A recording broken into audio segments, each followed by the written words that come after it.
इधर वेदिका खाई में गिरी। Astonished face, astonished face, astonished face, astonished face, astonished face.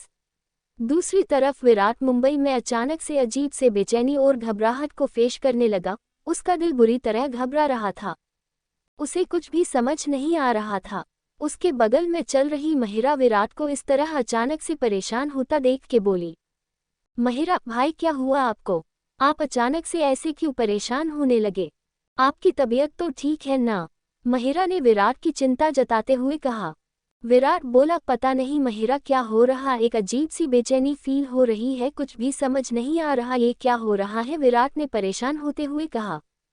Mahira भागकर किचन से विराट के लिए पानी लेके आई और विराट को वापस उसके रूम में ले जाकर उसको पानी पिलाने लगी। पानी पीने के बाद विराट थोड़ा नॉर्मल हुई। महिरा वापस विराट का हाथ अपने हाथ में लेते हुए बोली, भाई क्या हुआ, आप अब ठीक हो ना? विराट परेशान होकर बोला, पता नहीं क्यों महिरा, पर मुझे बहुत घबराहट सी हो रही है और बार बार वेदिका की याद आ रही है। मुझे ऐसा फील हो रहा है जैसे वेदिका को कोई खतरा हो। विराट ने जब अपनी परेशानी महिरा को बताई तो महिरा विराट से वापस बोली, भाई आप बेकार ही ये सब सोच रहे हैं, भाभी बिल्कुल ठीक होंगी। आपकी थोड़ी देर पहले ही तो उनसे बात हुई थी ना उनसे, फिर आप क्यों इतना परेशान है रहे हो? महिरा ने विराट को दिलासा देते हुए कहा। विराट परेशान होते हुए कहने लगा, अगर वो ठीक है तो मुझे ये बेचैनी क्यों हो रही है? क्यों मुझे उसका रोना याद सा रहा है, क्यों? रश्ट फेस, रश्ट फेस, रश्ट फेस। विराट की परेशानी महिरा से देखी नहीं गई। वो बोली, अच्छा भाई आप परेशान क्यों हो रहे हो, हम भाभी से बात ही कर लेते हैं, आपकी परेशानी भी दूर हो जाएगी और हम उनकी खबर भी मिल जाएगी। महिरा ने ऐसा कहके विराट को वेदिका के फोन पे फोन करने को कहा। विराट ने वेदिका के फोन पर फोन लगाया, पर ये क्या वेदिका को फोन नहीं लग रहा था। विराट ने कई बार ट्राई किया पर उसका फोन नहीं लगा। विराट बेचैन होकर बोला, महिरा उसका फोन नहीं लग रहा। मैं कह रहा हूं ना, मेरा दिल कह रहा है वो जरूर किसी परेशानी में और इसीलिए अब उसका फोन भी नहीं लग रहा और फोन करते टाइम भी रो रही थी, वो जरूर कुछ ना कुछ छिपा रही थी, तभी मेरा दिल इतना घबरा रहा है। फ्लश्ट फ्लश्ट फ्लश्ट फ्लश्ट। महिरा बोली, भाई आपको पता है ना भाभी का फोन वहां नहीं लगता कभी कभी, आप ये जानते हो, फिर भी ऐसे क्यों घबरा रहे हो? फिर बोली, कोई बात नहीं, भाभी का नहीं लग रहा, आप नेहा को फोन करो, शायद उसका लग जाए। महिरा ने विराट को शांत करते हुए कहा। विराट ने नेहा के नंबर पे फोन लगाया। नेहा के फोन पे रिंग कर रही थी, पर नेहा सभी लोगों के पास उस जगह थी कहाँ वेदिका गिरी थी। सब लोग जानने की कोशिश कर रहे थे कि आखिर क्या हुआ यहाँ और वेदिका कहाँ है और वो चीखी क्यों थी। नेहा के साथ साहिल, हर्ष, आयशा सभी लोग थे वहाँ और भीड़ की आवाज में नेहा को फोन की रिंग सुनाई नहीं दी। विराट ने महिरा से कहा, तो महिरा बोली, कोई बात नहीं भाई आप वापस करो, वो बिजी हो सकती है, आप वापस करो। विराट वापस नेहा को फोन करने लगा, लेकिन नेहा ने बार बार विराट के फोन करने पर भी फोन नहीं अटेंड किया। अब तो विराट का दिल बहुत बुरी तरह घबरा रहा था। वो घबराती जुबान से बोला, फ्लश्ड। महिरा वो भी नहीं अटेंड कर रही, जरूर कुछ गलत हुआ है, तभी तो नेहा भी नहीं उठा रही। विराट ये कहते कहते बहुत घबरा रहा था। इधर वेदिका की वजह से सब लोग वहां आ गए थे। सब लोग आपस में बात करने लगे, आखिर हुआ क्या था यहाँ पर। तभी नीना थोड़ा अपने डर को कंट्रोल करते हुए उनके पास आए और भीड़ से आगे आकर बोली, वो डॉक्टर वेदिका को मैंने देखा था, वो किसी से बात कर रही थी फोन पर और बात करते करते वो इधर घूम रही थी। तभी मैंने देखा कि वेदिका खाई के बहुत पास आ गई थी, मैंने जब देखा तो बहुत घबरा गई थी। मैंने वेदिका को आवाज भी लगाई थी कि वो आगे ना बढ़े, नहीं तो वो गिर जाएगी खाई में।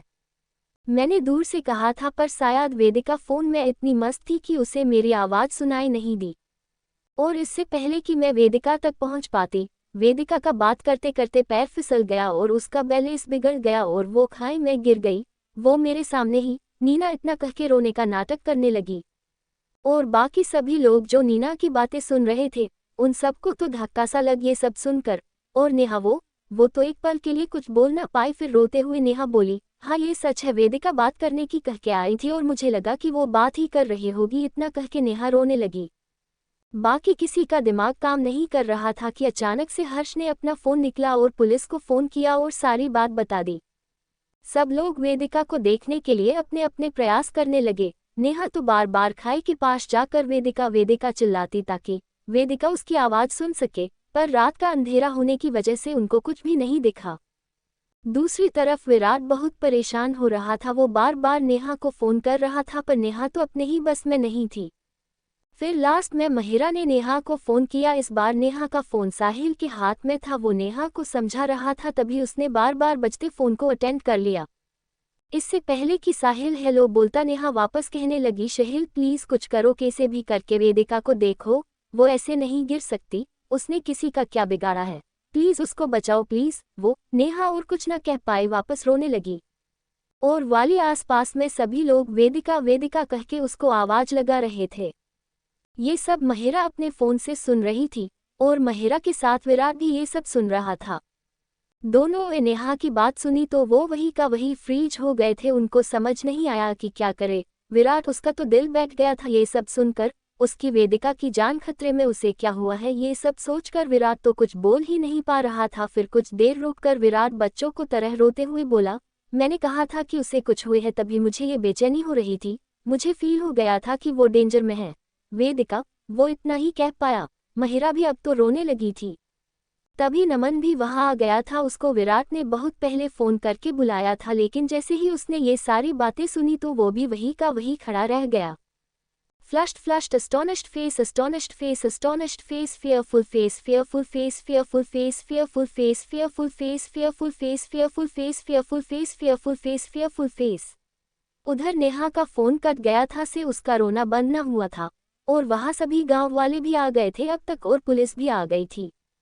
बचाव दल भी आने वाला था। अंधेरे की वजह से अभी कुछ भी करना मुश्किल हो रहा था और बाकी लोग भी बचाव दल के आने का इंतजार कर रहे थे। उन लोगों को ऐसे देख नेहा एकदम गुस्से में बोली, ये सब ऐसे ही बैठे रहेंगे, कोई कुछ नहीं करेगा, मुझे अब उसके पति को ही बताना पड़ेगा। उसके एक फोन से ये सब लोग अपने काम को हवा की तरह करने लगेंगे और मैंने अभी नहीं बताया तो बहुत देर हो जाएगी। ऐसा सोचकर उसने साहिल के हाथ से फोन लिया और भीड़ से थोड़ा साइड होकर विराट को कॉल लगाने लगी। साहिल भी नेहा के पीछे आ गया था। नेहा ने कॉल किया तो विराट ने पहली ही रिंग पे नेहा का फोन उठा लिया और फोन स्पीकर पर डाल दिया। नेहा अपनी रुलाई को कंट्रोल करके बोली, विराट सर आप जल्दी यहाँ आ जाओ। वेदिका अचानक से खाई में गिर गई। वो आपसे बात करते करते खाई की तरफ चली गई और इस अंधेरे में दिखा नहीं और उसका पर फिसल गया। और यहाँ कोई भी वेदिका को ढूंढने के लिए कुछ नहीं कर रहा, बस सुबह होने का इंतजार कर रहे हैं। और इस बीच वेदिका को नहीं देखा तो नेहा इतना कह के रोने लगी, rust face rust face rust face rust face rust face rust face. और विराट तो ये सब सुनकर कुछ भी कहने की हालत में नहीं था। उसने बस एक लाइन बोली थी, मैंने कहा था गार्ड लेके जाओ पर नहीं। विराट शांत हो गया तब और नेहा भी फोन पर रो रही थी।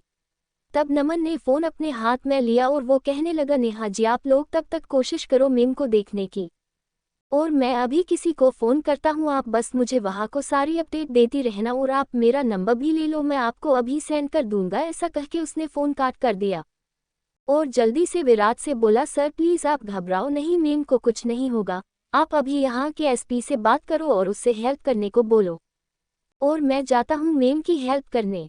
नमन ऐसा कह के आगे बढ़ने लगा। तभी विराट उठा और बोला, नमन मैं खुद जाऊंगा अपनी बीवी को देखने, उसे मैं कुछ नहीं होने दूंगा, मैं रात का इंतजार नहीं करूंगा, कई रास्ते में ही सबको फोन करूंगा। विराट ने जब ऐसा कहा तो नमन उसे रोकते हुए बोला, नहीं सर आप वहां जाओगे तो बहुत बड़ी गड़बड़ हो जाएगी, सारी दुनिया को पता लग जाएगा और पूरी मीडिया में ये बात फैलते ही आपके करियर को नुकसान हो सकता है। नमन ने कहा तो विराट गुस्से से चिल्लाकर बोला, नमन मेरी वाइफ की जान खतरे में है और तुमको मेरे करियर की पड़ी है, मेरे लिए मेरी वेदिका मेरी जान से बढ़कर कुछ भी नहीं है और उसकी जान बचाने के लिए मुझे अपनी पहचान ओपन करनी पड़े तो मैं करूंगा, मेरे लिए वेदिका से बढ़कर कुछ नहीं है, समझे तुम अब वापस कुछ मत कहना। उंगली से ऊपर की ओर इशारा, उंगली से ऊपर की ओर इशारा, उंगली से ऊपर की ओर इशारा, उंगली से ऊपर की ओर इशारा। विराट इतना कह के बिना नमन और महिरा को देखे बाहर निकाल गया। नमन भी बिना कुछ कहे उसके पीछे पीछे आ गया और बिना कहे दोनों गाड़ी में बैठ गए। विराट ने गाड़ी में बैठते ही अपना फोन निकला और किसी को फोन लगाया।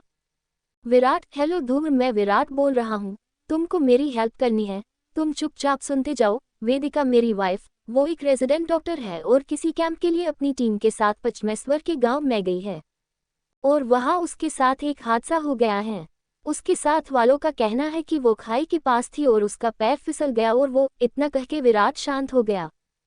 फिर वापस बोला, तुमको अभी के अभी अपनी पुलिस फोर्स और बाकी बचाव टीम जो भी तुम कर सकते हो करो। मेरी वाइफ की सेफ्टी के लिए तुम अभी के अभी सबको फोन करो ताकि वहां उसको सभी लोग बचा सके और मैं खुद भी पहुंच जाऊंगा वहां। विराट ने अपनी बात डीएसपी ध्रुव से अपनी बात बहुत ही शांत तरीके से कही तो ध्रुव ने उसकी बात सुनने के तुरंत बाद अपनी पूरी फोर्स को उस जगह भेज दिया जो विराट ने बताई थी और उस जगह के लोकल के एसपी को भी बता दिया और जितने भी लोग उसकी जानकारी में थे सबको भेज दिया और खुद भी रात में ही वहां के लिए निकल गया। डीएसपी ध्रुव के फोन आते ही पंचमेश्वर की पुलिस फोर्स सत्ते में आ गई और सभी एक फोन से उस पहाड़ी वाले जगह पे जाने लगे।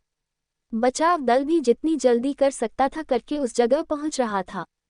विराट अपनी जानकारी से जितने लोगों को बता सकता था उसने फोन से ही सबको सूचित किया और खुद भी अपनी सांसों को थामे चुपचाप गाड़ी में बैठा था। नमन वो भी बिना कुछ कहे गाड़ी चला रहा था।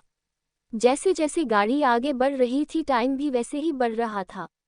कहानी के आगे के भाग को पढ़ने के लिए चैनल सब्सक्राइब करें और वीडियो शेयर करें।